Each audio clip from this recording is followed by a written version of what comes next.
रद्द हो पारे राहुल को नागरिकता हाईकोर्ट द्वारस्थ हेले सुब्रमण्यम स्वामी एने खूब शीघ्र हो पारे शुणाणी।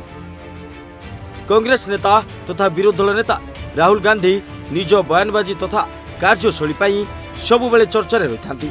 एपरि किछि कारण को नहीं राहुल को नागरिकता एवं संकट में पड़ पारे। निकट में पूर्व राज्यसभा सांसद तथा बीजेपी नेता सुब्रमण्यम स्वामी राहुल को नागरिकता को नहीं हाईकोर्ट को द्वारस्थ होती। राहुल को भारतीय नागरिकता रद्द करने गृह मंत्रालय को निर्देश देवा निमंते से आवेदन करथिबा बेले एने आग को शुणाणी होते।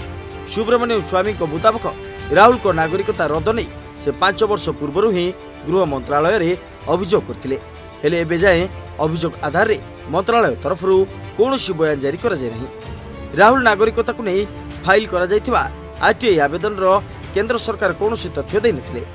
आरटीआई अधिनियम धारा 8(1)(HOJ अनुଯାयी ए तथ्य प्रकाश करा जाय परिबो नाही बोली सरकार तथ्य न देबारु नागरिकतार जांच प्रक्रिया अटक जायतिला बोली कहिसंती सुब्रमण्यम स्वामी। तत्कालीन मुख्य विचारपति जस्टिस रंजन गोगोईंकर अध्यक्षतार एक बेंच आगु करा जायतिबा याचिका को खारज करथिले।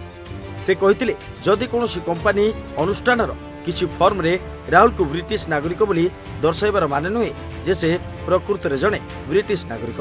एने राहुल को भौणी प्रियंका मध्य जुक्ति बाढ़ी कि राहुल भारत रे जन्मित और जड़े भारतीय एक कथा क्या अछपा नहीं।